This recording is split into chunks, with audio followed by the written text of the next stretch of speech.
saat hari Minggu jemaat Tuhan, biar di hari ini, di rumah-rumah saudara, di kamar saudara, tetap kita mau bawa hidup kita di hadapan Tuhan.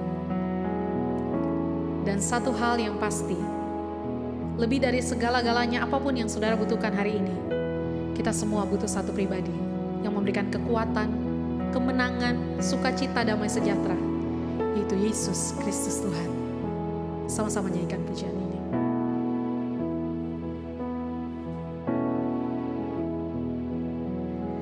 Ya Tuhan, tiap jam ku memerlukan-Mu. Engkaulah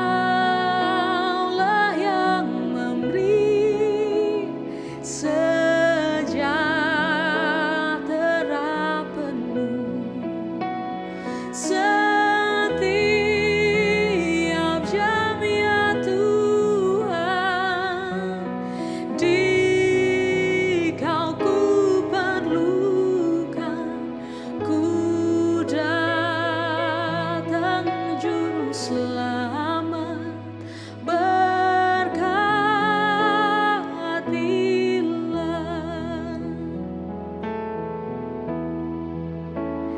Ya Tuhan, tiap jam ku memerlukan-Mu. Engkaulah yang memberi sejahtera penuh. Setiap jam ya Tuhan, di Kau ku perlukan. Ku datang juru selamat, berkatilah. Setiap jam ya Tuhan, di Kau ku perlukan. Ku datang juru selamat, berkatilah. Ku datang juru selamat,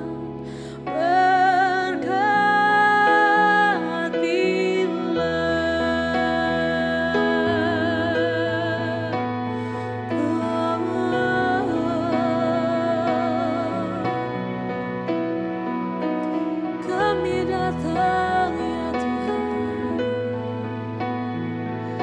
memuji-Mu, menyembah-Mu Tuhan. Haleluya, haleluya, haleluya.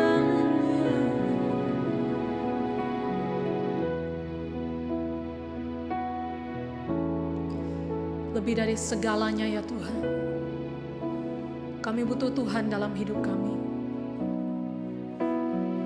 Lebih daripada harta kekayaan, lebih daripada segala pencapaian kami ya Tuhan, kami butuh Tuhan saat ini. Buat pribadi kami, buat keluarga kami, buat bangsa kami, buat dunia ini ya Tuhan.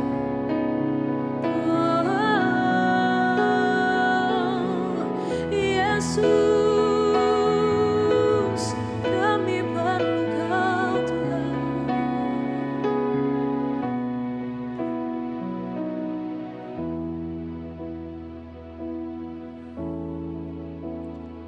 All I need is You, Lord, is You, Lord.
Halo, shalom teman-teman. Gimana?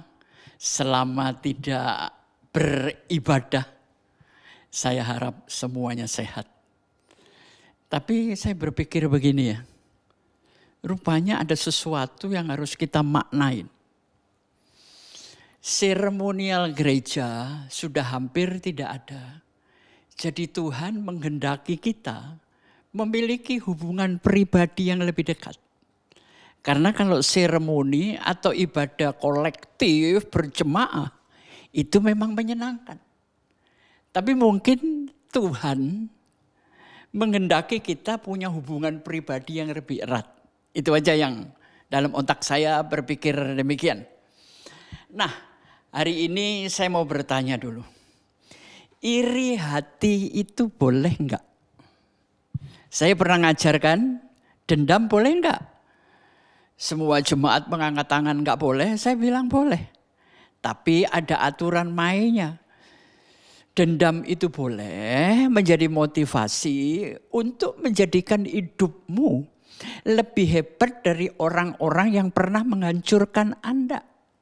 Nah itu dendam yang positif. Tapi enggak boleh ada kebencian, enggak boleh apa. Jadi merupakan pemicu aja. Nah sekarang pertanyaan yang kedua. Iri itu boleh enggak? Saya katakan sangat-sangat boleh.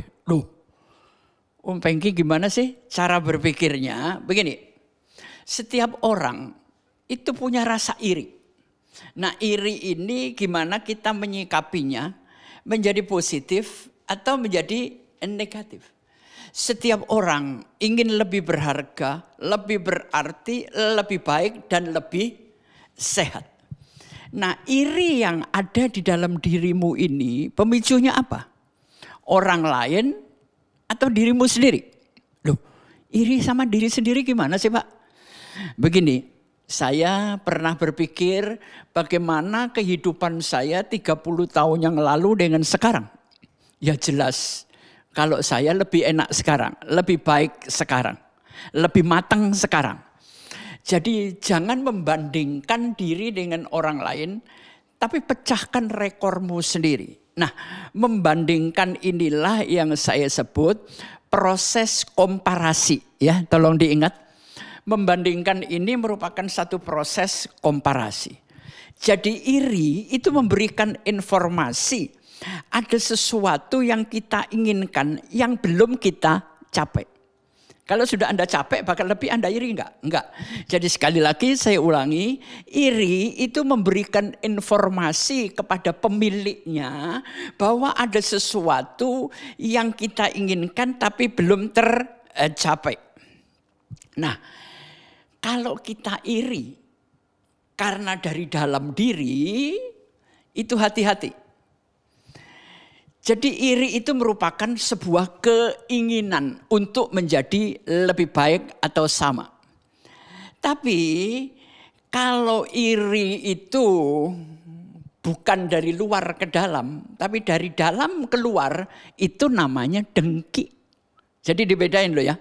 Iri itu positif, kalau dengki itu selalu negatif. Kalau keinginan itu dari luar ke dalam, tapi kalau dengki atau kebutuhan itu biasanya dari dalam keluar. Ini yang harus Anda bedakan. Anda pernah mendengar studi banding, benchmarking, orang DPR, Dewan studi banding.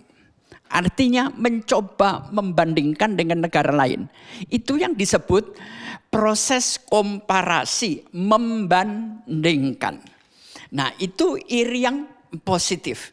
Kenapa Cina, Amerika kok bisa teknologinya hebat?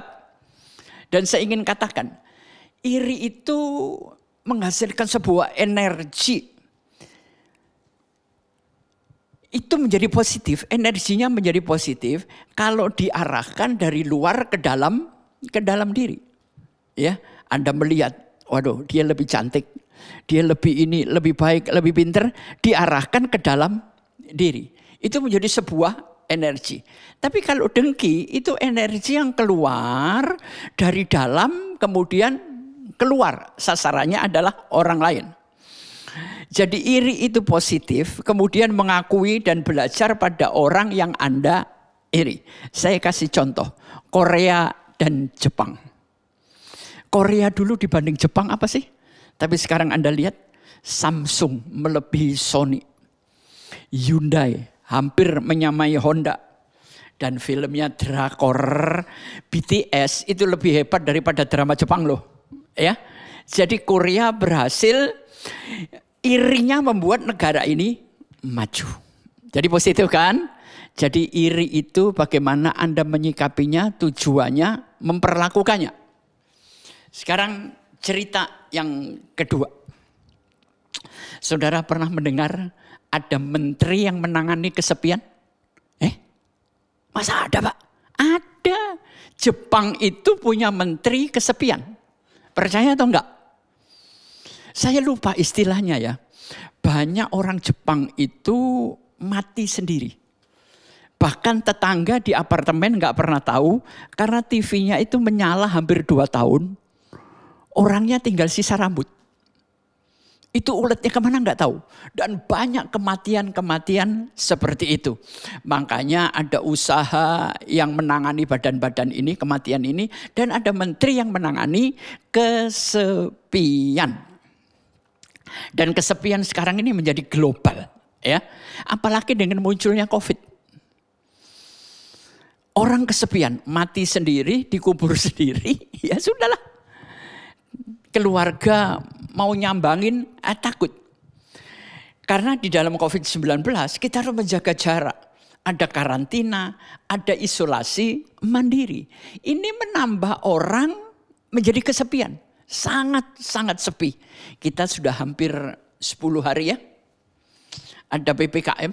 Gimana? Lihat. Kemarin saya terbang dari Surabaya ke Jakarta. Ribet banget. Saya harus bolak-balik ke bandara. Karena apa? Harus PCR. PCR hari ini selesainya besok. Dan itu berlaku 2 kali 24 jam. Dan biaya PCR itu juga nggak murah sekarang. Cuma saya bingung ya. Di Jakarta 800.000, di Surabaya malah 900.000. Mestinya kota kecil lebih murah ya. Tapi ya sudahlah. Yang penting saya tidak memperhitungkan itu. Jadi di sini kesepian itu tidak terhubung. Itu buat saya kesepian. Saudara bisa di tengah kerumunan. Tapi kalau saudara tidak terhubung, saudara merasa terasing. Nah, itulah kesepian. Ditambah lagi dengan teknologi. Anda punya smartphone, tolong dicek. Itu kalau diperiksa di mikroskop, ya lebih banyak mana? Sentuhan wanita ke smartphone atau sentuhan wanita ke tubuh suami? Coba dicek. Lebih banyak wanita atau pria menyentuh smartphone daripada pasangannya. Bahkan kalau kita ketinggalan smartphone, rasanya nggak hidup. Jadi hati-hati, smartphone itu membuat yang dekat jadi jauh, yang jauh jadi dekat. Saya memperhatikan generasi cucu saya ya, ini berbahaya saudara. Terlalu ego, hidup dengan smartphone, nggak pernah ada matahari. Matahari kalau smartphone menyala. Dia ngomong sendiri, dia bicara sendiri, dia nonton kesenangannya sendiri. Ya, apalagi sekarang ditambah dengan mesin dan robot yang menggantikan manusia. Dan ditambah lagi akhir-akhir ini peran manusia makin dipinggirkan. Karena ada artificial intelligence, kepandaian buatan. Jadi saya ingin mengambil kesimpulan, masa depan kita ini gimana sih? Pertama, apa yang dikatakan Alkitab, makin tidak peduli, manusia makin ego, hidup sendiri. Dan ingat, kehidupan kita sekarang diawasi terus loh. Saudara mau berbuat apa? Tinggal ngeklik aja. TV kemarin dari komputer, saudara kebaca. Kehidupan makin diawasi di semua tempat. Perhatikan di Surabaya saya lihat sekarang polisi sudah jarang. Karena sudah pakai CCTV, kita diawasi kemana-mana. Yang kedua, teknologi merasuki semua kehidupan. Semua. Sehingga seolah-olah kalau tanpa teknologi kita nggak bisa hidup. Padahal kita hidup ini ya biar teknologi, kalau nggak makan ya mati bro. Kalau waktunya mati ya mati secanggih apapun. Dan yang ketiga, masa depan kita, mesin mengambil alih peran-peran manusia, terutama di dalam mengambil keputusan. Ini sedikit info aja. Makanya sekarang terjadilah lonely world, ya. Artinya kesepian secara global. Nah, saya ingin berikan satu kalimat, ini tolong dicatat. Ketidaktahuan manusia tentang manusia itu sumber masalah, dasar masalah. Ketidaktahuan manusia tentang manusia. Makanya saya pernah ngomong dan menulis buku. Kalau Anda ingin menjadi manusia berhasil, berhasillah jadi manusia. Kalau sudah jadi manusia, Anda tahu siapa manusia, tujuannya dari mana mau kemana, baru di situ Anda jadi manusia. Ya, ini penting. Nah, sebelum saya masuk firman Tuhan, ada cerita yang terakhir. Ada banyak orang berkata begini, udahlah Pak Pengki, jangan ngomongin COVID, jangan lihat TV tentang COVID. Wah, ini orang yang menyangkali keadaan. COVID itu bukan disangkali, dia ada. Tapi bagaimana kita menyikapi, disikapinya gimana? Jaga kebersihan, maskeran, ya, olahraga dan sebagainya. Jadi kita nggak boleh menyangkali keadaan. Ya karena saya sendiri pernah kena. Nah, saudara lihat antrian pemakaman. Itu sampai ambulannya ngantri berapa puluh ambulan. Mayatnya, jenazahnya nginep untuk besok dikumpulkan. Pertanyaan saya, sebutkan wilayah atau tanah yang paling kaya di bumi ini, tanah apa? Tanah Abang? Atau tambang emas, tambang batu bara? Enggak. Tanah yang paling kaya adalah pekuburan atau makam. Kok bisa Pak Pengki? Karena di situ tertimbun potensi yang tidak pernah dipakai. Kita hanya memakai 10%, itu pun sudah hebat. 90% dikubur. Makanya di tanah pemakaman kuburan adalah tanah yang paling kaya. Potensi itu apa Pak? Potensi itu bukan apa yang telah Anda lakukan, tapi apa yang belum sanggup Anda lakukan. Belum Anda lakukan padahal sebetulnya kalau mau digebrak kita sanggup. Ya, makanya saya ingin katakan, kalau ingin maju jangan pernah puas dengan prestasi akhir. Loh, kenapa Pak? Karena prestasi terakhir cuma keadaan, kondisi. Jadi Anda jangan diam karena prestasi saya terakhir ini paling bagus Pak. Enggak bisa. Itu cuma kondisi sementara, ya. Coba bayangkan kalau misalnya Leonardo da Vinci mati sebelum melukis Mona Lisa, dunia kehilangan Mona Lisa kan? Yang kedua, kalau Abraham mati sebelum Ishak lahir, kira-kira jadi apa dunia ini? Atau Musa keburu mati sebelum melihat semak belukar terbakar, orang Israel akan tetap jadi budak di Mesir. Atau seandainya Anda nggak bisa lahir karena orang tua kita mati duluan, kira-kira jadi apa? Jadi hati-hati. Banyak di tanah pemakaman potensi kita ini terkubur habis. Saudara, saya ingin katakan ya, Anda tahu siapa Anda? Anda itu sudah ada sebelum dunia ini dijadikan. Loh, ada dari mana Pak? Ada di dalam pemikiran Tuhan. Cuma Anda belum dikeluarkan, belum dimuntahkan oleh rohnya Tuhan. Jadi sebelum aku ada, aku ini sudah ada. Itu pengertiannya. Jadi kalau Anda ada di bumi, Tuhan itu enggak main-main. Punya tujuan, punya rencana, punya semuanya. Saudara, saya ingin katakan, sukses itu tidak pernah final, tapi gagal itu tidak pernah fatal. Ya, sukses tidak pernah final, tapi gagal itu juga tidak pernah fatal.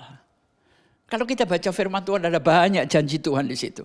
Saya kasih potensi Petrus. Petrus itu bisa jalan di atas air. Sejak dunia dijadikan, tidak ada orang bisa berjalan di atas air. Sekarang saya tanya, kenapa Petrus bisa jalan di atas air?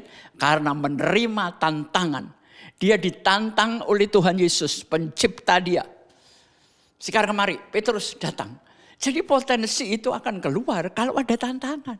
Kalau tidak ada tantangan, potensi Anda nanti akan dikuburkan. Saya tahu potensi saya juga banyak belum keluar. Saya dan Anda seharusnya harus jadi lebih daripada hari ini. Prestasi jangan dibangga-banggakan, itu cuma kondisi akhir. Nanti ada kondisi lagi yang mungkin lebih baik lagi. Jadi carilah tantangan, tapi jangan suka nantang ya. Tapi kalau Tuhan izinkan tantangan, ya sudah. Saya nggak mungkin bisa menghargai kehidupan dan kesehatan. Kalau saya nggak pernah terkapar dengan COVID berat. Jadi kalau saya hidup hari ini, sekali lagi kasih karunia. Tuhan masih punya rencana dalam hidup saya. Kalau rencana Tuhan sudah habis, ya udah Pengki. Saya nggak pakai kamu lagi, selesai mati daripada saya ngerusuin dunia. Jadi di dalam menyikapi hari ini saudara, yang penting apa? Lakukan penggalian potensi, kemudian persiapan dengan doa, punya rencana yang jelas, ketiga tindak lanjuti, dan yang keempat pengejaran tanpa henti, ulet. Ini cara kita menyikapi keadaan sekarang. Gali potensi Anda, tantangan yang ada ini sekarang. Coba kalau nggak ada COVID, adakah obat-obat seperti sekarang? Vaksin seperti hari ini? Justru karena lahirnya COVID, dunia kedokteran lebih maju.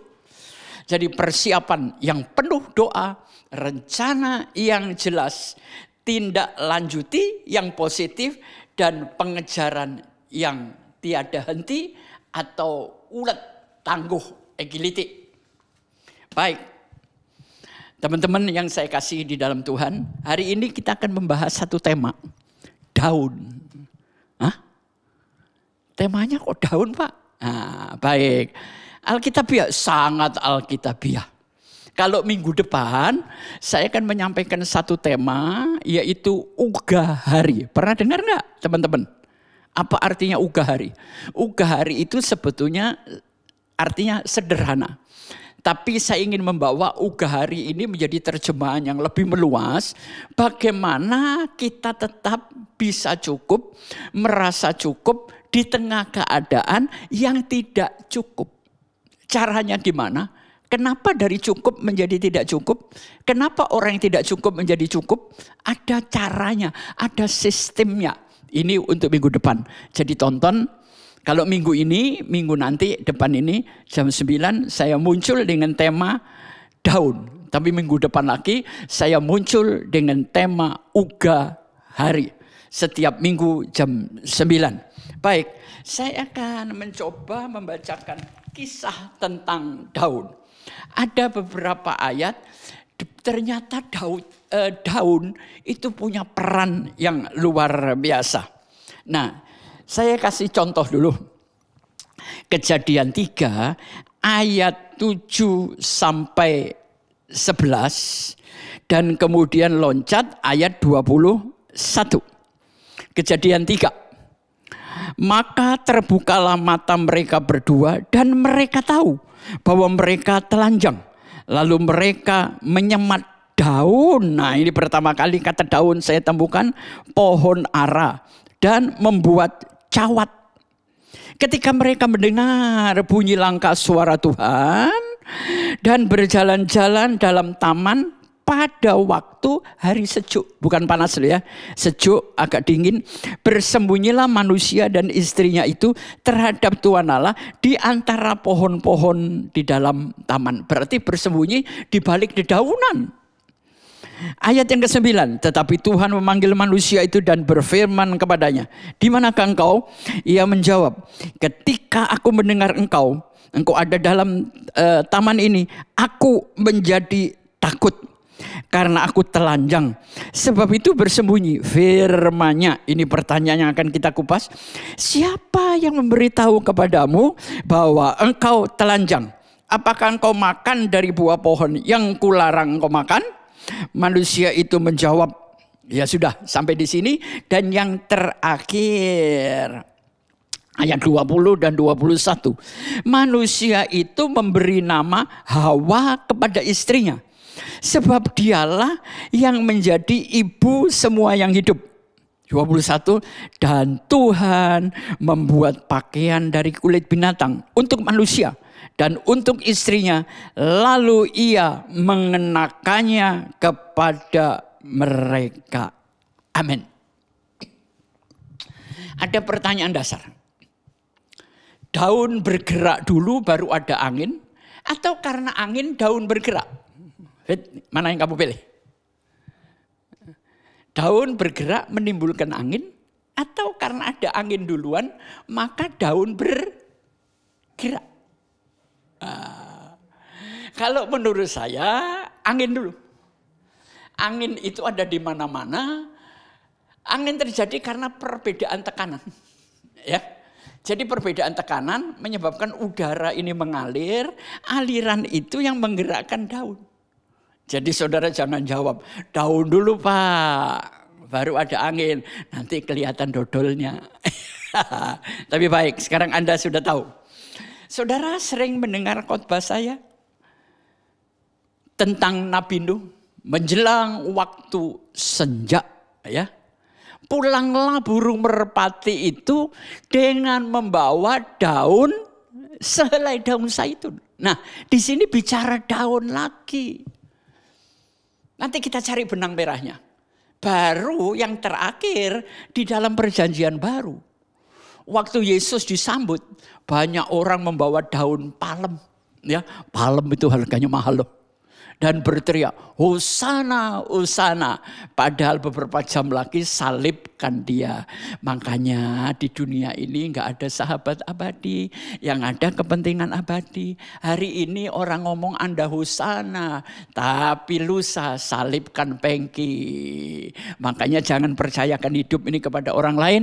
Percayakan hidupmu kepada Tuhan. Nah, kita akan membahas apa hubungannya daun dengan kehidupan. Saudara lihat ada daun pisang untuk membungkus. Ada daun kelor. Nah, daun kelor ini katanya menurut mitos Jawa ya. Kalau orang punya ilmu tidak dikepiok sama daun kelor, nggak bisa mati. Tapi ada lagi daun yang paling mahal. Daun apa? Daun ganja. Kalau Anda nanam ditangkap. Tapi yang sehari-hari membuat kita sehat adalah daun teh. Ya. Jadi ada bermacam-macam daun. Nah, ada yang bisa dimakan. Lalapan itu kan banyak daunnya. Nah, yang nggak bisa dimakan ya daun pintu sama daun jendela. Cuma itu aja. Tapi lalapan itu adalah daun. Ternyata daun itu sehat. Dan manusia memerlukan daun. Sekarang kita kembali kepada awal mula. Sumber penciptaan dulu. Gini, kenapa ikan kalau dikeluarkan dari air mati? Dia nggak punya paru Pak, dia punya insang. Oke, itu pengetahuan. Tapi Anda harus tahu dasar penciptaan. Waktu Tuhan melihat air, Tuhan berfirman kepada air. Hendaklah ada hewan-hewan berkeriapan supaya air ini dipenuhi dengan kehidupan. Terciptalah ikan. Jadi saya ingin beri pengertian, ikan itu sumbernya adalah air. Makanya kalau ikan dikeluarkan dari air, dia mati. Yang kedua, pohon. Hendaklah tanah mengeluarkan pohon-pohonan, semak dan sebagainya. Begitulah firman-Nya. Jadi sumber kehidupan daripada pohon, daun itu adalah tanah. Makanya kalau pohon dicabut dari tanah, dia akan mati. Karena sumber kehidupannya dari tanah. Ya. Ikan sumbernya dari air. Jadi kalau dia dicabut dari air, dia mati. Tapi waktu Tuhan berfirman, jadilah manusia, Tuhan itu berjanji kepada dirinya sendiri. Bukan kepada tanah, bukan kepada udara, bukan kepada benda. Dia berfirman pada dirinya sendiri. Marilah kita jadikan manusia yang serupa dan segambar. Nah, disinilah sebuah pengertian. Jadi kalau manusia itu ditarik dari Tuhan, dia pasti mati. Anda ditarik dari air, hidup. Karena sumber hidup Anda bukan air. Anda ditarik dari tanah, hidup di ruang angkasa, hidup. Karena masih ada oksigen. Tapi kalau Anda ditarik, diputuskan hubungan dengan Tuhan, manusia pasti mati. Udah ngerti teman-teman pengertiannya? Jadi makanya kematian itu pada saat Anda putus hubungan dengan Tuhan.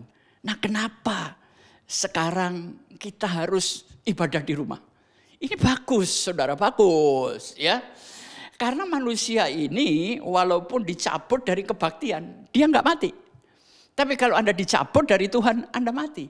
Justru lewat COVID ini Tuhan mengendaki penyembahan dalam hubungan pribadi. Bukan seremonial. Nggak ada musik, nggak ada pendeta khotbah, nggak ada macam-macam. Sepi kan? Tapi ini Tuhan yang suka. Perhatikan. Waktu Musa sendirian, Tuhan baru berfirman. Waktu Abraham sendirian, Tuhan berfirman. Makanya Tuhan Yesus suka sendirian. Tapi selalu terhubung dengan Bapaknya. Nah, sekarang kita mulai mengupas tentang Taman Eden. Perhatikan, ada banyak kejanggalan.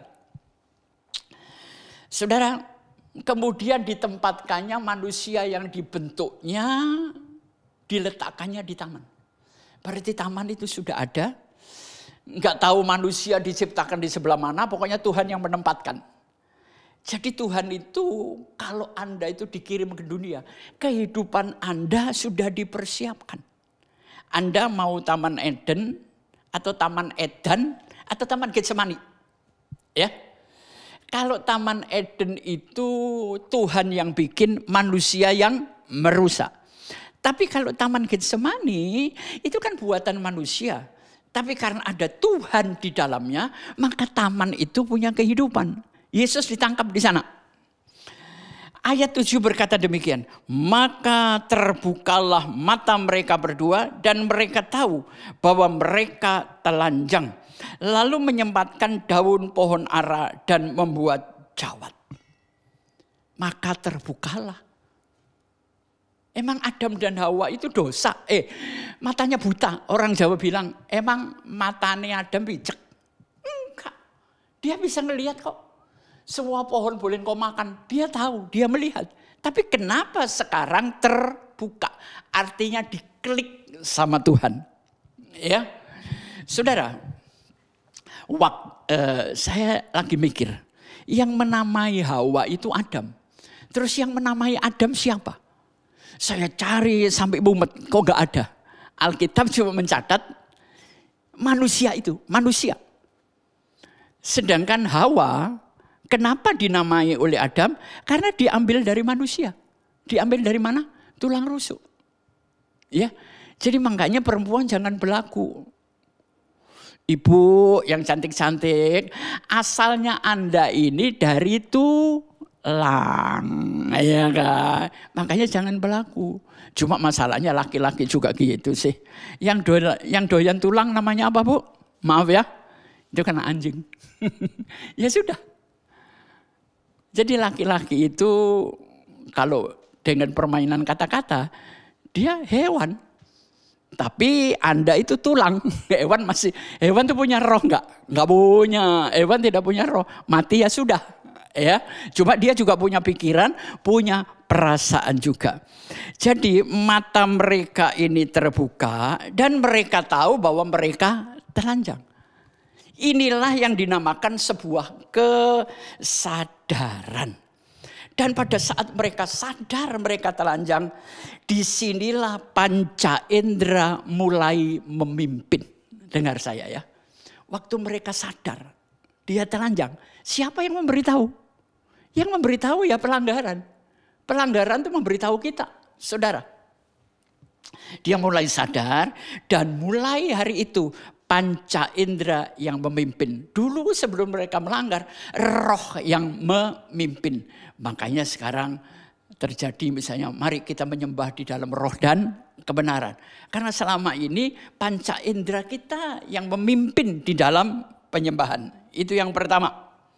Yang kedua, dulunya Adam itu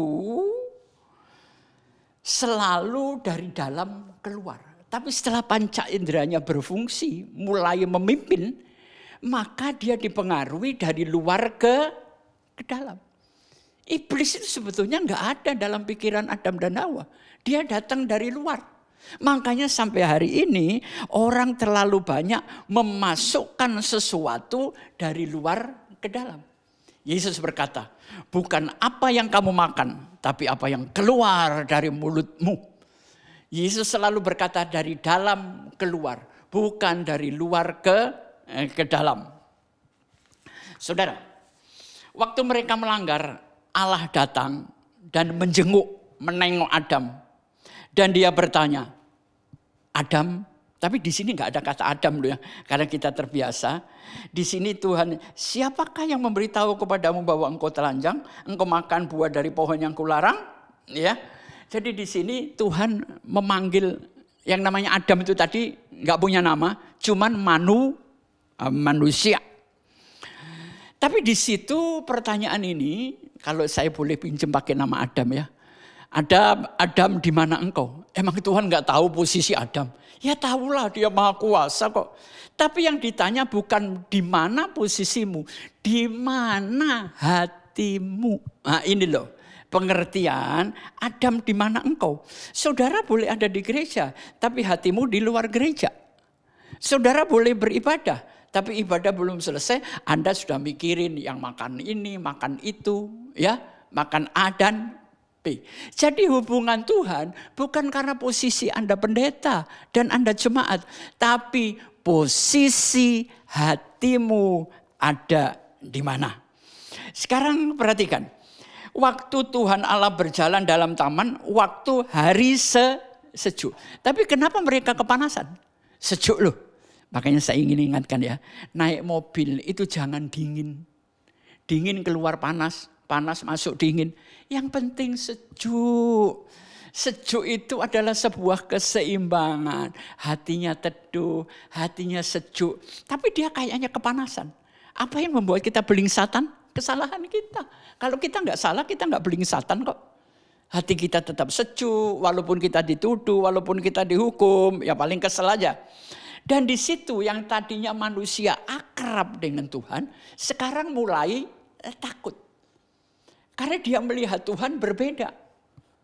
Ya, dulu rohnya yang ngelihat, sekarang panca inderanya melihat. Maka bersembunyilah mereka.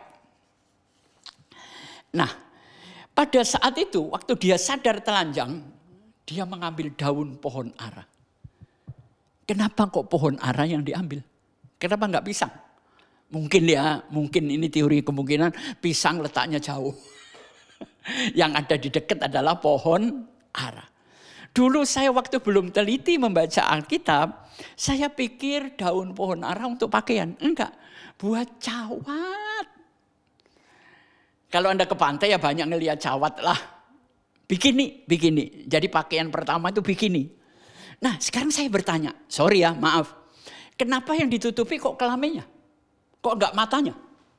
Nah kan namanya orang baca kan banyak pertanyaan yang boleh saya ajukan. Kenapa rasa malu itu pertama dari sisi kelamin? Padahal sebenarnya Tuhan menciptakan kok. Seks itu tidak kotor saudara. Karena Tuhan memerintahkan penuhilah bumi ya dengan benih-benih ilahi. Jadi Tuhan menciptakan seks supaya kita bisa reproduksi. Tapi kenapa seks sekarang menjadi kotor? Karena dikendalikan oleh yang bukan Tuhan. Ya. Jadi seks yang tidak beraturan seenaknya sendiri. Ya, dan Tuhan tanya, siapa yang kasih tahu? Tidak ada orang bisa kasih tahu Anda kecuali dirimu sendiri lewat kesadaran dan pertobatan. Siapapun kasih tahu saya lawan kok. Tapi begitu diri saya kasih tahu, itulah hati nurani di mana Roh Kudus ada. Saya tahu, saya telanjang. Padahal tidak ada perubahan dari saraf mata, bola mata, kelopak mata. Inilah alam bawah sadar sekarang dalam ilmu pengetahuan. Sehingga dia tahu telanjang. Saudara, tapi waktu Allah melihat dia telanjang, Tuhan gak suka dengan daun ara. Yang berbuat dosa itu bukan hanya di sekitar kelamin, maaf ya. Tapi yang berbuat dosa itu adalah pikiranmu. Engkau mulai berusaha memahami setan dalam bentuk ular itu. Kenapa sih setan pakai ular? Nggak pakai kecoa, nggak pakai burung nuri. Karena di situ dikatakan ular adalah binatang yang paling cerdik. Nah, kecerdikan ini ada di mana? Ada di otak kita. Hati-hati dengan pikiranmu. Hati-hati dengan otak saya, otak Anda, ini berbahaya. Dia tidak kelihatan tapi nyata. Ayat terakhir ngomong apa? Dan Tuhan Allah membuat pakaian dari kulit binatang untuk manusia dan untuk istrinya. Lalu mengenakan kepada mereka. Tuhan membuat pakaian, bukan cawat. Tuhan itu ingin Anda utuh, bukan hanya sebagian. Pakaiannya dari apa? Kulit binatang. Loh, berarti harus ada yang dibunuh. Ya itulah cara Tuhan. Pengorbanan itu akan menutupi banyak hal. Saudara, percayalah. Inilah cikal bakal. Pengorbanan itu akan menutupi banyak hal. Pengorbanan Yesus, dosa saya tertutup. Pengorbanan orang tua, saya bisa jadi orang. Pengorbanan anak-anak yang merawat orang tuanya. Jadi Tuhan, saya nggak tahu binatang apa ya. Nah, ini pertanyaan, mungkin para teolog yang mendengar, tolong kasih jawaban saya. Itu kira-kira binatang apa yang dibunuh? Kulit buaya? Mungkin lebih mahal daripada kambing. Makanya High Society atau bagian ibu-ibu sosialita ini sekarang bajunya mantel beruang. Yang harganya, waduh, bisa ratusan juta. Saya beberapa tahun yang lalu sudah lama ya, diundang oleh satu kelompok. Begitu saya hadir, saya tuh bingung. Loh, gila, mantelnya dari bulu binatang, tapi warnanya putih semua. Apakah ini dari kulit beruang putih kutub? Saya nggak tahu. Dan itu dari binatang asli. Wih, gila, ini orang-orang kaya. Gua beli leher mantelnya aja nggak kuat. Ya, jadi jangan sampai persekutuan doa orang-orang kaya, amin, ya. Tapi jangan sampai di situ menjadi ajang pameran, ajang adu kekayaan. Nah, ada satu kata yang aneh. Kalau tadi Abraham mengambil daun, itu nempelinya pakai apa, jahitnya pakai apa? Saya juga nggak ngerti. Apakah daun pohon ara dulu lebar-lebar? Saya juga nggak tahu. Tapi saya percaya aja. Karena kalau kita percaya, kita dibuat mengerti. Tapi kalau Anda berusaha mengerti, Anda tidak akan pernah percaya. Ada satu kalimat yang aneh. Dan Tuhan mengenakannya kepada mereka. Tadi waktu ngambil pohon ara, ambil sendiri, dikenakan sendiri kan? Tapi waktu Tuhan yang mengambilkan, Anda nggak bisa memakai. Kalau bukan Tuhan yang mengenakannya. Nah, di sini ada banyak hal yang aneh, tapi sumbernya tadi awalnya adalah daun. Ya. Jadi sekali lagi Tuhan berfirman kepada tanah, tumbuhlah pohon. Jadi kalau pohon dicabut dari tanah, dia akan mati. Kepada air dia berfirman, jadilah ikan. Itu sumber kehidupannya, makanya kalau ikan ditarik dari air, dia mati. Tapi waktu menciptakan manusia, dia berfirman kepada dirinya sendiri. Makanya kalau manusia lepas dari Tuhan, akan jadi ikan yang mati. Kita manusia yang mati, walaupun kelihatannya hidup. Ada lagi daun zaitun. Dari di situ diketahui air bah sudah surut. Terus daun palem, saya nggak tahu ada berapa macam daun lagi, tapi itu yang saya tahu. Jadi kesimpulannya apa Pak Pengki tentang daun ini? Ya, daun itu sebagai pembungkus.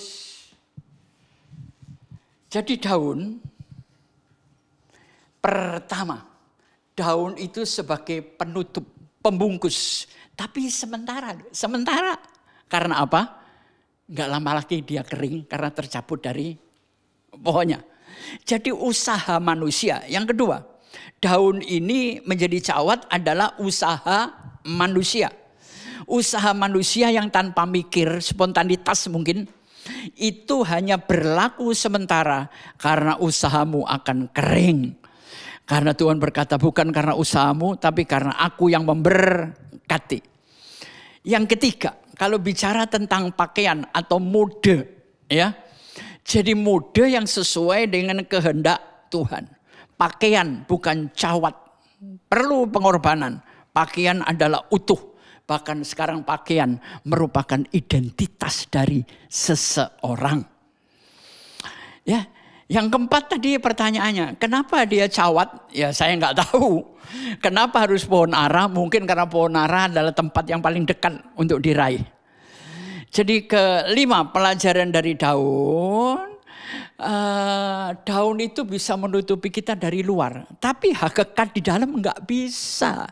Kita bisa menutupi dengan kebaikan, dengan amal, jadi orang soleh kelihatannya bagus, tapi hakikat dosa hanya bisa ditebus oleh Tuhan Yesus.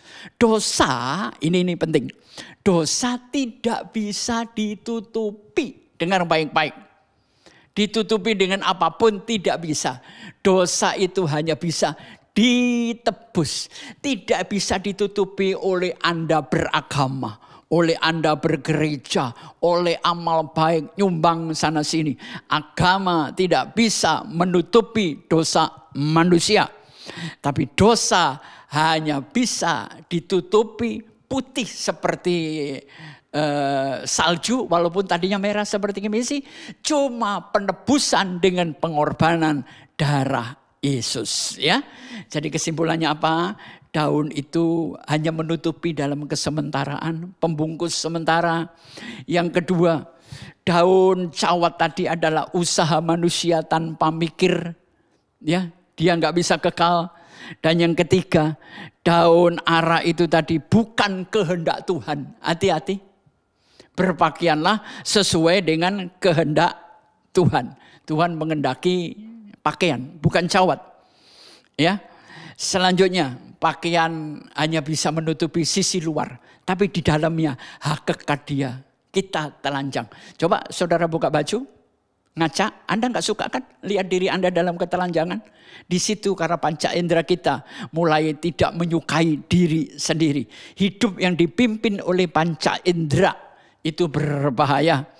Dan yang terakhir, sekali lagi saya ingin katakan, dosa tidak bisa ditutup dengan apapun. Usaha manusia, pakaian, tidak.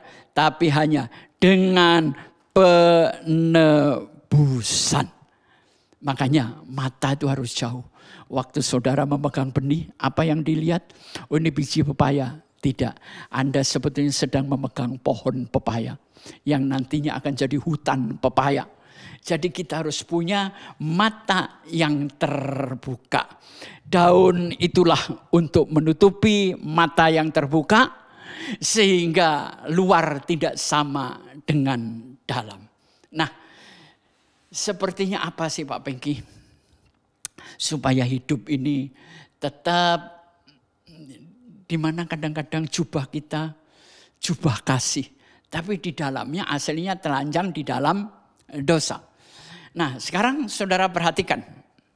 Di layar sebelah kiri saya ini ada multimedia. Sebetulnya kunci daripada kehidupan adalah perfect love.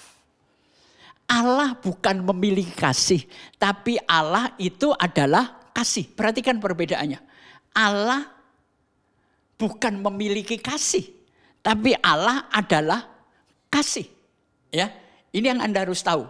Terus dasar-dasarnya tadi, ketidaktahuan manusia tentang manusia itu sumber masalah. Jadi belajarlah untuk tahu manusia dari penciptaan. Yang kedua, ada gambar anak pakai baju putih sama merah sedang berjalan dalam hutan. Cuma ada dua pilihan, love me or leave me. Tidak ada setengah-setengah di dalam hidup ini. Cinta itu memberikan pengorbanan, apalagi kasih. Ya. Yang ketiga, orang yang memiliki kasih selalu memberikan apa? Service excellent. Anjing aja bisa melindungi bayi loh. Ya. Anjing itu punya kesetiaan, saudara. Perhatikan, kenapa anjing kalau berkenalan kok tidak mencium hidung? Tapi sorry ngomong, cium pantat. Karena anjing itu melihat bau terakhir. Nah, pada saat Tuhan mengakhiri hidup kita, gimana bau Anda di tengah masyarakat? Bau manis, bau ketumbar, bukan bau petik saudara, tapi berbau kebaikan, ya, kehormatan. Nah, kemudian yang namanya kasih, perfect love tadi adalah ketulusan hati. Cinta yang sebenarnya tulus. Kemarin saya ngomong begini, kalau saudara mukul anak, rela terpaksa. Rela Pak, tapi terpaksa. Terpaksa tapi lera, mumet kan? Jadi cinta yang sejati adalah penuh ketulusan hati. Nah itu bisa diterapkan di dalam gambar kelima, cinta itu akan keluar dalam bentuk empati. Apakah Anda masih peduli dengan orang lain? Sekarang apa yang dikatakan Alkitab, manusia mikirin dirinya sendiri, manusia tidak punya kepedulian. Rupanya terjadi sekarang ini, saudara. Ya, empati itu perlu. Yang kedua, gambar yang nomor 6, responsif. Ada gambar burung keluar dari batang kayu. Responsif, menyikapinya gimana? Persoalan baik menjadi buruk kalau salah menyikapi. Persoalan buruk bisa jadi baik karena Anda tepat menyikapinya. Jadi sebetulnya antara tempting dan testing. Gini, Tuhan menggunakan keadaan Anda untuk menjadikan baik. Tuhan tidak merubah menjadi baik. Tapi lewat keadaanmu saat ini, detik ini, Tuhan akan memproses Anda terus sampai nantinya jadi baik. Jadi tidak menunggu Anda baik dulu. Tapi kalau Anda menunggu Anda mau jadi baik, orang tidak pernah akan jadi baik. Gambar ketujuh adalah valuable. Artinya kasih itu membangun nilai. Kasih itu punya harga, yaitu kematian Yesus. Yang kedelapan ada tulisan impresif. Apa artinya Pak Pengki impresif? Impresif itu ya mau tidak mau, kesan-kesan ini harus bagus. Saya mau tanya, kesan apa Anda sebagai seorang anak terhadap papa atau mama? Kesan itu perlu. Karena itu berperilakulah baik, mengesankan yang baik, bukan pura-pura. Gambar nomor 9, perhatikan. Di situ ada tulisan comforter. Ada anak gorila yang sedang memeluk anaknya, ibu gorila. Jadi berikan rasa nyaman kepada orang lain. Artinya apa? Kasih itu memberikan kenyamanan. Saya mau tanya, suami, kalau Anda pulang ke rumah merasa nyaman enggak dengan istri? Atau sebaliknya istri, kalau suami mau pulang, Anda merasa nyaman enggak? Atau mendingan enggak ada suami Pak? Anak-anak, saya mau tanya, begitu mobil ayah mau pulang, Anda merasa nyaman atau ketakutan? Kalau Anda ketakutan, Anda lagi ada di Taman Firdaus tapi sedang berbuat dosa. Ya. Tapi anak-anak harus merasa nyaman. Gambar yang ke-10.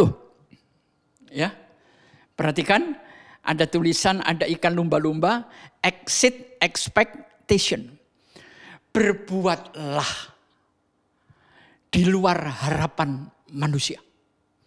Kalau orang itu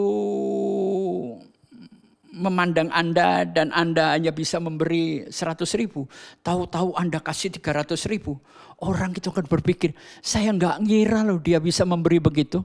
Karena seringkali tadi kan kita dikendalikan oleh panca indera, kita menilai orang dari penampilan, nggak taunya dia berduit. Hati-hati zaman sekarang, justru yang tampilannya berduit, kantongnya belum. Kemudian gambar 11, perhatikan. Perfect love itu ada 4. Rendah hati, mudah memaafkan, kemudian menerima, dan melupakan. Tidak mengingatnya kembali. Walaupun nggak bisa dilupakan, tapi Anda tidak berusaha mengingat. Jadi perfect love itu adalah kerendahan hati, sehingga Anda tidak mudah tersinggung, murah memaafkan, kemudian gampang menerima orang apa adanya, bukan ada apanya, dan yang terakhir adalah melupakan. Nah, tulisan terakhir di gambar nomor 12, Opa, you must always living in perfect love. Saya ingat ya, kira-kira 2 tahun yang lalu, waktu saya masih siaran radio, saya selalu menyebut diri saya Opa. Tapi waktu siaran di radio, saya tidak boleh pakai kata Opa. Loh, kok aneh? Kecuali saya pakai dokter, insinyur, MTH. Saya nggak punya titel itu. Saya cuma ngomong, di usia tua saya lebih suka dipanggil Opa. Tapi kenapa saya tidak boleh memakai kata Opa? Ya sampai sekarang tidak terjawab. Yang penting boleh nggak boleh, saya sudah seorang Opa di dalam usia 70 lewat. Ya, jadi hati-hati saudara. Daun singkong itu enak, daun pepaya itu pahit. Jadi kalau ingat daun, ingatlah kasih Tuhan. Ingatlah kehendaknya, bukan usaha manusia. Jadi sekali lagi, saya tegaskan sekali lagi. Kalau manusia ditarik dari sumber hidupnya Tuhan, manusia pasti mati. Anda nggak beda dengan hewan dan ikan. Ya, Tuhan memberkati, dan minggu depan jam 9, tetap minggu depan ini temanya daun, dan minggu depan adalah Uga Hari. Uga Hari. Artinya sederhana, bagaimana dalam keadaan tidak cukup, lewat kesederhanaan kita hidup cukup. Tuhan memberkati. Amin. Baik, sekarang saya akan berdoa. Bapa di sorga, biarlah tema daun ini menyadarkan kita antara usaha manusia dan kehendak Allah. Terima kasih Bapa. Jangan biarkan kami tercabut dari tanah. Apalagi itu hanya untuk pohon. Jangan sampai kami tercabut dan diusir dari kehidupan Taman Firdaus. Terima kasih Bapak, berkati teman-teman yang sedang sakit, yang sedang kekurangan, Tuhan memberkati. Yang sudah diberkati, pegang kehidupannya untuk tetap lurus di dalam Tuhan. Kami berdoa untuk gereja kami GBI Rem, walaupun kami tidak boleh seremonial, tapi kami boleh beribadah secara hubungan pribadi dengan Tuhan. Karena Kristen itu adalah hubungan pribadi, bukan sekedar agama. Berkati Pastor Paulus, keluarga, berkati para pengurus. Kami tak lupa berdoa untuk David, rekan-rekan semua yang menyebabkan YouTube ini boleh berjalan.